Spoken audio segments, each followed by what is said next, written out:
and get money, or you're not gonna sell and you're gonna go broke. I was listening to your one-on-ones, man. Your family have high expectations for you, right? You got high expectations for you. I got a son. I got high expectations. Okay, and so when it comes down to all of this, bro, you're either buying or you're selling. You know, you're either buying or you're selling, and that's why I had to come back. I said, you know what? I'm not selling nothing.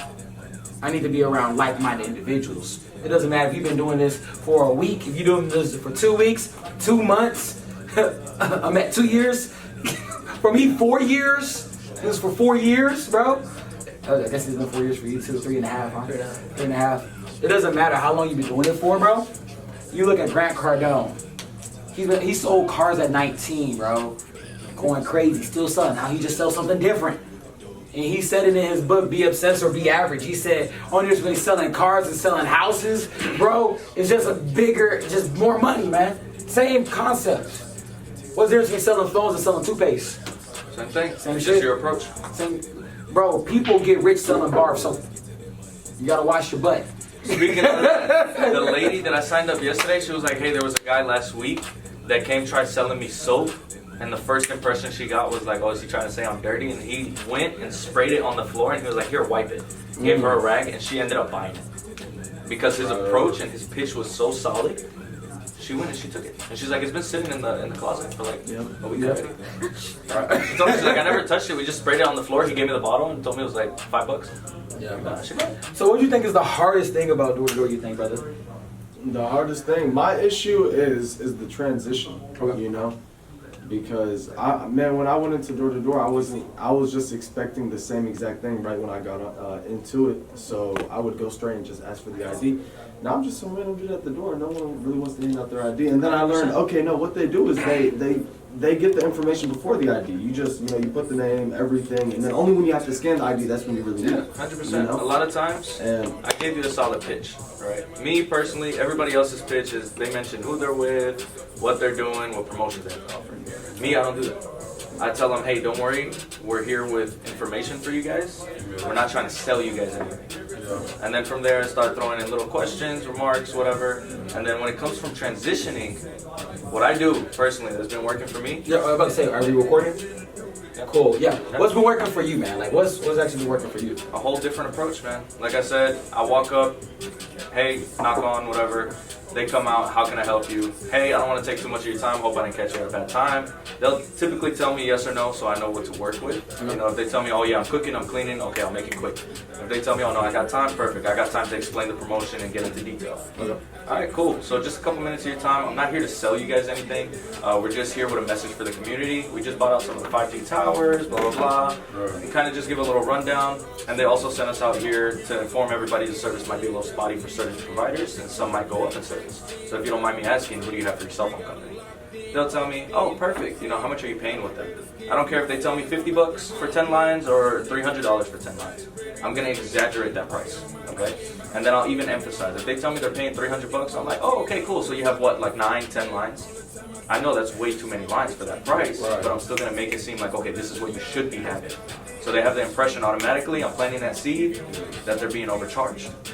And then little by little, I'm going to keep attacking on that, but discreet, real like quiet on it. No, that's the thing, because I know even me from time to time, bro.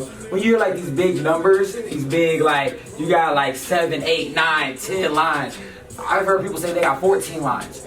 How do you, I want to hear a man on this too in a second, because I know he loves big lines. But you personally, from a door-to-door perspective, how do you tackle big lines and not just see big money? You know, like, how do you tackle it?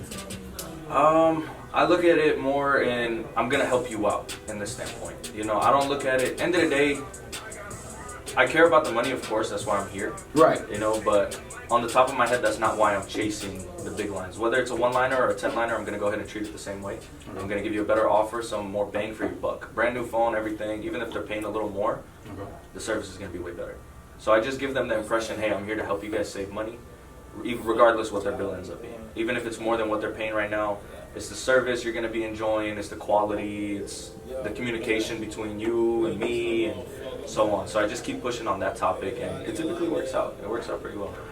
Nice, bro. So what's going to be your number one advice to give to a new person tackling their first big liner? What's the main advice you give a new person?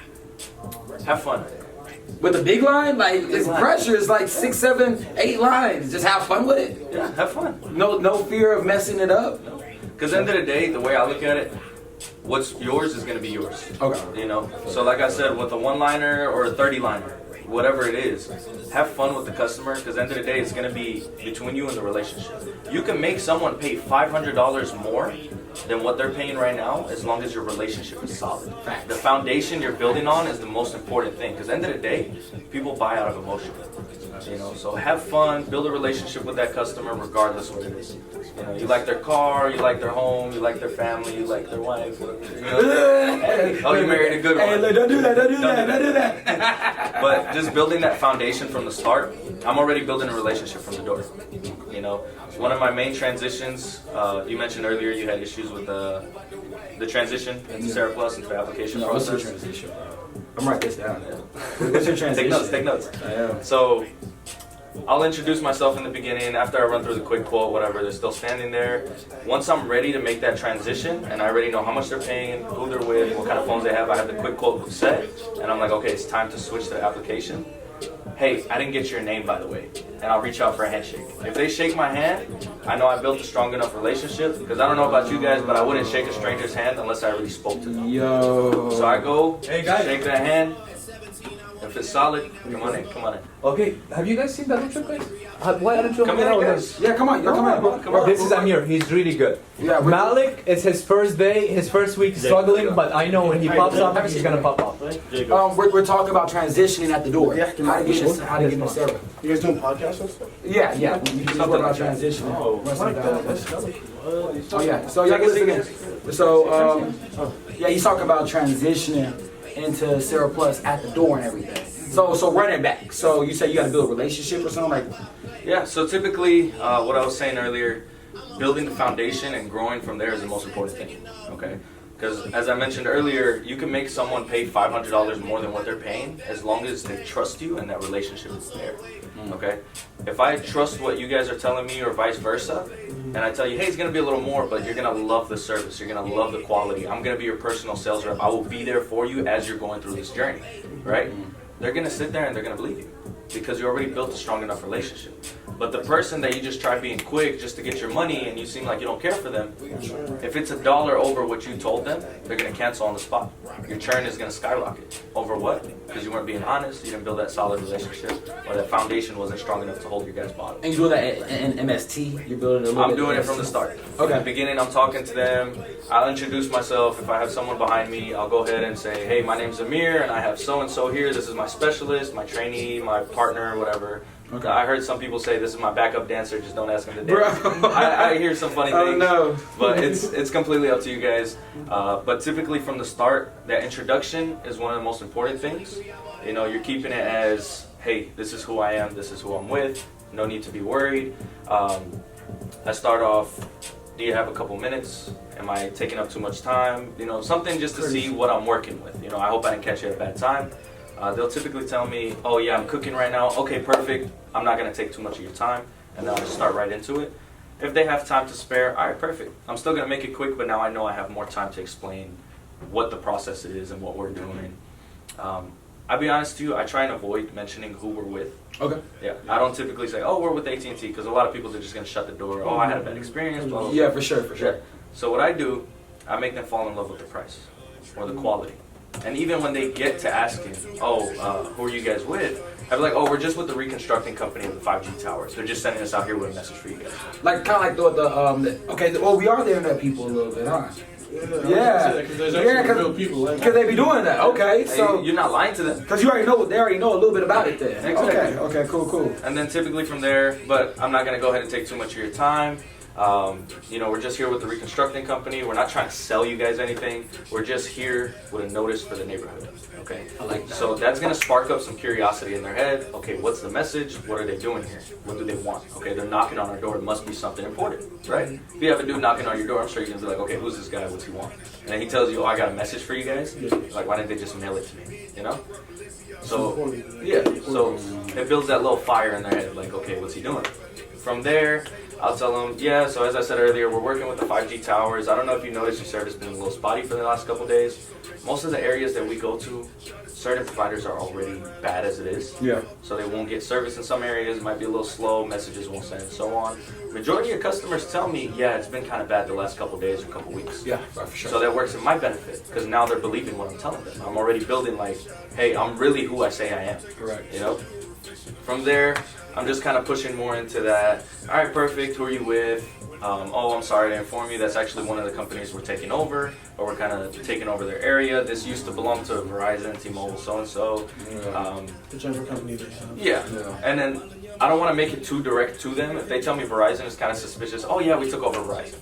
That's Right, a little you too don't- obvious. Yeah, like, wait, no. Yeah, so I tell them, oh, you're with Verizon. Well, I'm sorry to mention, that's actually one of the competitors that we're working with.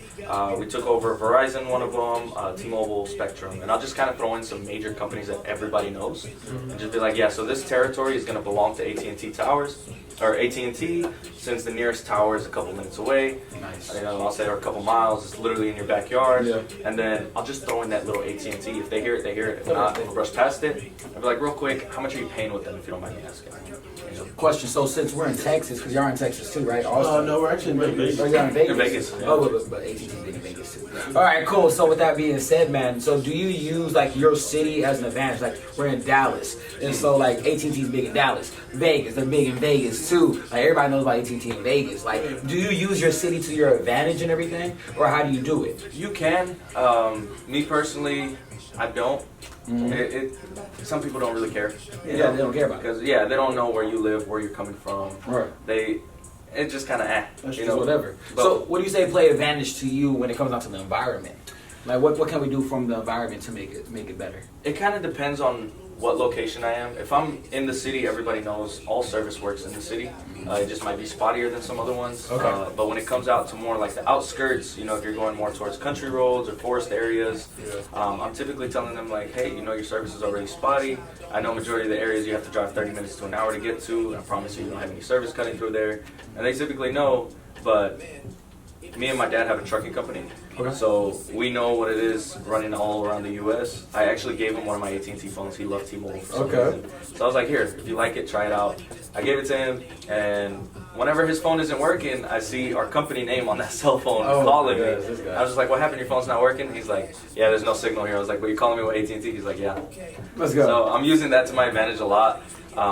Apparently there's a lot of truck drivers in Texas as well. Yeah. So I sit there and I build a relationship off of that as well. I'm like, oh, what do you carry? What type of truck do you drive? And so on. For some reason, truckers love talking about their trucks. Always. So Always. that's a solid platform to get into.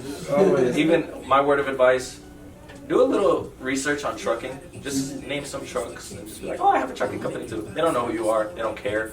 But it's just a real simple way to build that little foundation that I was mentioning earlier. And it puts you a long way. And so, y'all have any questions? What are y'all working on? What do y'all want to see improvement with y'all's own personal?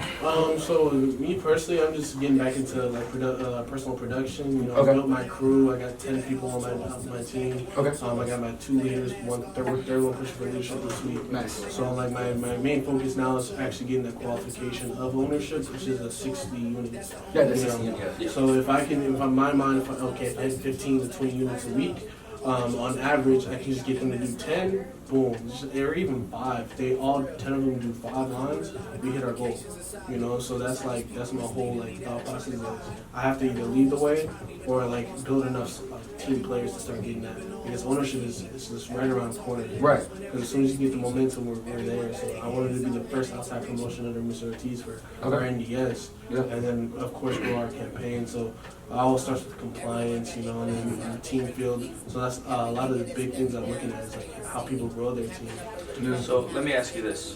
What are you averaging? Averaging right now, so I'm in and out of the field. I'm not gonna lie, I've been doing car accident. But after that, before that, I was averaging around 7 to 10 a week. I'm trying to get that to 15 to 20. Like that's really just that's my focus. That's my prime time right there. So I'm trying to get 10 to 15, and my team production is at 20. Okay. So that my team's doing 20, so it's like They're trying 30. to get it. Yeah. Right. So that's good. But one thing, actually, Khalil, the owner of the office, actually, he used to get onto me for it. My production at some point was getting low, okay? And I used to use the excuse, oh, the stores are slow, holidays are over, which is not true. Don't get me wrong. I was making excuses. The reality is, I loved when the stores got slow because I used to do retail. Yeah. Have you guys done retail? Yeah, I did content. Oh, okay. Yeah, I was in Sam's Clubs and stuff like that. But honestly, it gave me more time to deal with that customer on a more personal level because they don't feel like they're in a rush. No one's blocking up the registers, a long line, anything. They have time to shop. So I was building that relationship. But in the beginning, I was so used to, you had Black Friday, you had the Christmas specials, you had New Year, stuff like that. I was so used to the rush. I was making excuses. And one of the main things he told me was, if your team is seeing you're not producing and you're their leader, they're going to fall back even lower. So if you're doing 10 lines, you can't expect to be teaching how to do 10 lines. You're probably going to get like 3 to 5. But if you're doing 20, 30 plus lines a week, and I know door to door it's a little different, but even if they're maintaining a 10, a 12, the more you're doing, the more they're going to see. Monkey see, monkey do. So that's the question. I love that question. So like, how as, so you said you're pushing for ownership, right? You're pushing to get your own office. And so how do you, because even with me, like I've noticed that like I get a bigger team and now I'm managing them, but while trying to keep my production up. Exactly. So how would you essentially keep managing while putting your production up? While keeping your personal production up? Well, honestly, the job here is to train and to mentor. It's not to babysit. Okay, I like that. So that's why we have Atmo. You're coming in, you're giving them, the little talks, what's the word? Just kind of like what happened yesterday. Oh, recapping. Yeah, recapping, exactly. So just kind of giving a little run back of the day before, maybe the past week. Hey, you did good last week, what's going on? Just kind of figure out what they're dealing with and just kind of work with them on that, okay?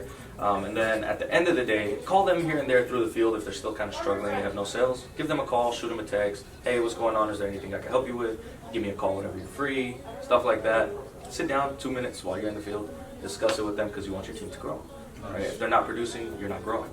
And then end of the day, whether they sold or not, do a team call. Right?